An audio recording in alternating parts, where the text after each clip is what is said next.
ہماری اس محفل میں ہمارے بزرگ حاجی سرفراز صاحب، حاجی محمد حسین صاحب اور قاری صاحب کے ساتھ ساری زندگی ان کی گزری، وہ تشریف فرما ہے۔ گلی جاگیر سے محترم حاجی امیر افسر صاحب تشریف لائے ہیں، کرنال سے مولانا گور رحمان صاحب، پنڈ سے مولانا محمد ریاست صاحب بہت سے لوگوں کے ساتھ تشریف لائے ہیں۔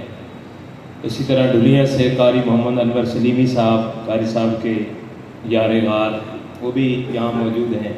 تمام لوگوں کا میں شکریہ ادا کرتا ہوں، اور قاری صاحب کی بھتیجے اور قاری صاحب کی برادری اتراں سے، جانگلہ سے تشریف فرمائے ہیں۔ اللہ تعالیٰ سب کا آنا قبول فرمائے۔ قاری صاحب محترم یہاں ہوتے تھے اور ہر پروگرام کی وہ سرپرستی فرماتے تھے، تو ہماری اس مسجد کی روایت یہی ہے کہ ہم پروگرام جلدی ختم کرتے ہیں اور بر وقت جو ہے وہ اپنے سارے کاموں کو ہم سمیٹ لیتے ہیں۔ تو ان کے جانے کے بعد یہ پہلا پروگرام ہے اور انہی کی یاد کے اندر ہے، تو جو ہمارے مقررین ہیں ان سے میری التماس ہوگی کہ مختصر وقت کے لیے 5 منٹ آپ کوشش کریں گے کہ تشریف لائیں، تاکہ ہمارے جو مہمان خصوصی تشریف لائے ہیں ہم زیادہ وقت ان کو دے سکیں۔ میں گزارش کروں گا محترم مولانا سجاد حسین حیدری صاحب سے، قاری صاحب کے ساتھ بھی اور حافظ عاصم عابد کے ساتھ بھی ان کا بڑا دیرینہ اور گہرا تعلق رہا، ان کی محفلوں میں شریک ہوتے رہے، کہ وہ آئیں اور قاری صاحب کے حوالے سے اپنی یادوں کو تازہ کریں۔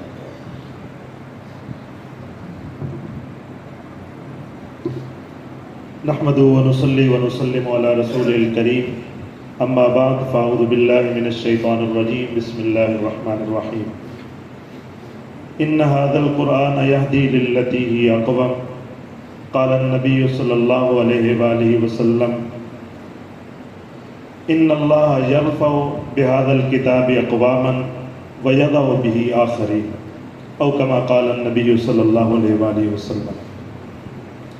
وہ معزز تھے زمانے میں مسلمان ہو کر، ہم ذلیل و خوار ہوئے تارک قرآن ہو کر۔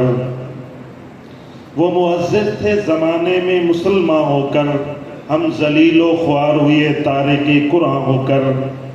یہی آرزو ہے کہ تعلیم قرآن عام ہو جائے، ہر پرچم سے اونچا پرچم اسلام ہو جائے۔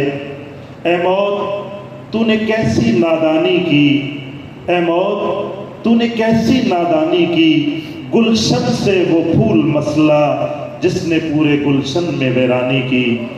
سامعین محترم، میں مشکور ہوں جناب محترم لیاقت بلوچ صاحب کا، نائب امیر جماعت اسلامی پاکستان۔ ان کی موجودگی میں کچھ کہنا یقیناً بے ادبی ہے، لیکن الامر فوق الادب۔ ساتھیوں کا حکم تھا چند منٹ کے لیے آپ کے سامنے حاضر ہوا ہوں۔ حضرت قاری صاحب کا تعلق چونکہ قرآن سے تھا، اس لیے جو آیات کریمہ اور حدیث میں نے آپ کے سامنے تلاوت کی وہ قرآن کے ہی حوالے سے ہے۔ قرآن اللہ تبارک و تعالیٰ کی کتاب ہے۔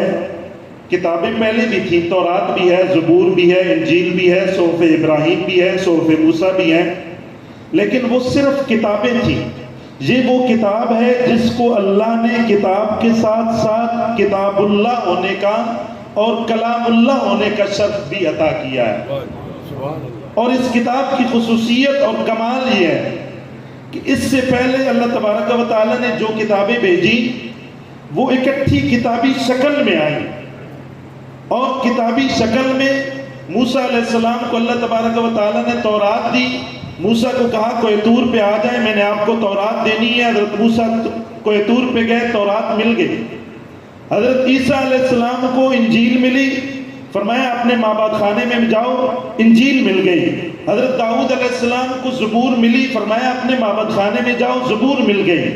لیکن وہ کتابیں اکٹھی آئیں اور آ کے بکھر گئی۔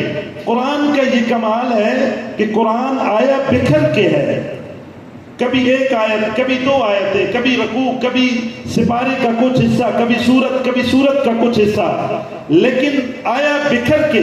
لیکن جب آ گیا تو ایسا جڑا کہ اب قیامت تک اس کو بکھیرنا اور توڑنا ناممکن ہے، کیونکہ میرے رب نے کہا اِنَّا نَحْنُ نَزَّلْنَا الْقُرْآنَ وَإِنَّا لَهُ لَحَافِظُونَ، کہ ہم نے اس کو نازل کیا اور ہم ہی اس کی حفاظت کرنے والے ہیں۔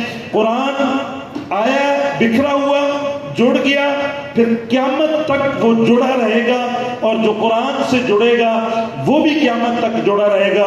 حضرت قاری صاحب رحمۃ اللہ علیہ کی یہ کوشش خواہش تھی، انہوں نے تمام مکاتب فکر کو جوڑا ہے۔ ان کا تعلق تو گرچہ جماعت اسلامی سے تھا، لیکن وہ تمام مکاتب فکر کے لیے قابل احترام شخصیت تھے۔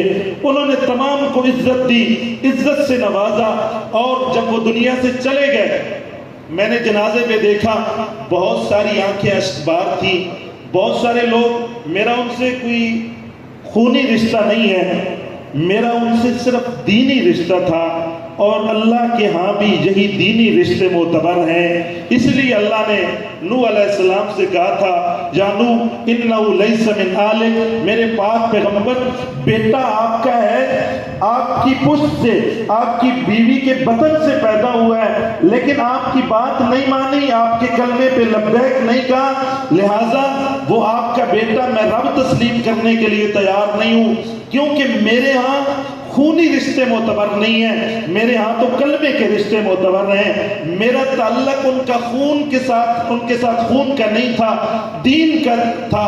بہت سارے لوگ مجھ سے بھی تعزیت کے لیے حاضر ہوئی ہے جنازگاہ میں نے جس کو بھی دیکھا وہ آنکھ اشکبار تھی، وہ رو رہا تھا، وہ غمناک تھا، وہ پریشان تھا، اور بہت ساری لوگوں کی زبان سے میں نے سنا کہ آج ہم یتیم ہو گئے ہیں۔ میرے ساتھ دو شخصیت وہاں پہ جنازگاہ میں موجود رہی زیادہ ٹائم، میرے دوست ہیں ملک ریاض الدین صاحب ملوالی سے، اور ہمارے محترم ہیں مولانا قاری ظفر صاحب جمٹ سے، وہ میرے ساتھ موجود تھے۔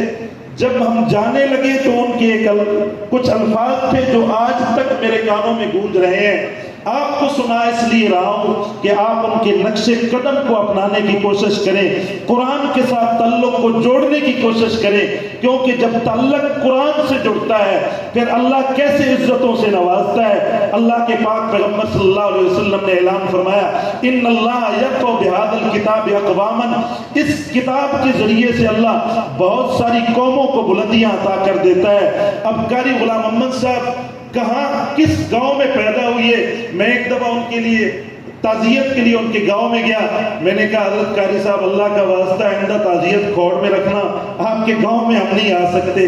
ایسا عرض کرنے کا مطلب یہ ہے کہ ایسا راستہ ہے، ایسا جنگل بیابان ہے، وہاں سے اٹھے، کوئی نام نہیں تھا، کوئی شناخت نہیں تھی، اللہ نے قرآن کی وجہ سے ایسی شناخت عطا فرمائی، ایسی عزت سے نوازا کہ آج بچہ بچہ، جوان جوان، بوڑھا بوڑھا ان کی زبان پہ ان کا نام ہے، ان کے ترانے گا رہا ہے، ان کی عزت کے گن گا رہا ہے، ان کے لیے تعریفی کلمات کہہ رہا ہے۔ اس کی وجہ کیا تھی؟ یہ وجہ صرف قرآن تھا، ان کا تعلق قرآن سے جڑا، اللہ نے عزتوں سے نواز دیا۔ اگر قرآن سے نہ جڑتے میں بھی نہ جانتا، آپ بھی نہ جانتے ہوتے، اور بھی کوئی نہ جانتا ہوتا، شاید اپنے گاؤں تک شناخت ہوتی۔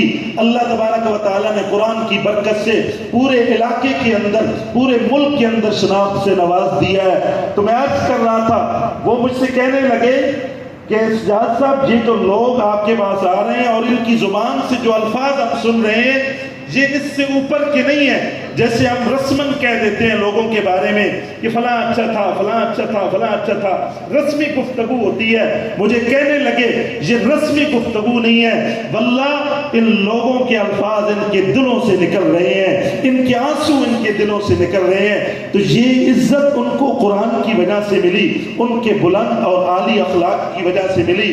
اللہ تبارک و تعالیٰ نے ان کو اخلاق سے بھی نوازا تھا، قرآن بہترین پڑھتے تھے، قرآن سے بھی نوازا تھا، قرآن کی وجہ سے عزتیں مل گئی۔ آج ہم بھی اگر اپنا تعلق قرآن کے ساتھ جوڑ لیتے ہیں، اپنی اولادوں کو قرآن کے اوپر لے آتے ہیں، یقین مانیں علامہ اقبال رحمۃ اللہ علیہ کی بات سچ ثابت ہو سکتی ہے۔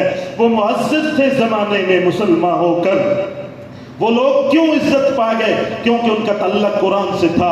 ہم ذلیل و خوار ہوئے تارے کے قرآن ہو کر، ہم جو قرآن سے کٹ رہے ہیں، ہم پستی کی طرف اور ذلت کی طرف جا رہے ہیں۔ آج اگر کھویا ہوا مقام دوبارہ ہم نے حاصل کرنا ہے، اپنا تعلق قرآن سے جوڑنا پڑے گا، اپنا تعلق، اپنی اولادوں کا تعلق، اپنا رشتہ قرآن سے جوڑنا پڑے گا۔ یاد رکھیں اگر ہم قرآن سے جڑ گئے دوبارہ وہ عزت مل جائے گی۔ اسی طرح اگر کٹتے رہے تو پھر کٹتے رہیں گے، ذلت اور رسوائی اور پستی کی بستیوں اور وادیوں کے اندر چلے جائیں گے۔ اتنی ہی بات پہ ختم کرتا ہوں، اور میری دعا ہے اللہ رب العزت ان کے صاحبزادے حافظ عاصم عابد صاحب کو ان کے نقش قدم پہ وہی سیرت، وہی کردار، وہی انداز لے کر چلنے کی توفیق نصیب فرمائے، اور قاری صاحب کے درجات کو جنت کے اندر بلند فرمائے۔ وآخر دعوانا ان الحمدللہ رب العالمین۔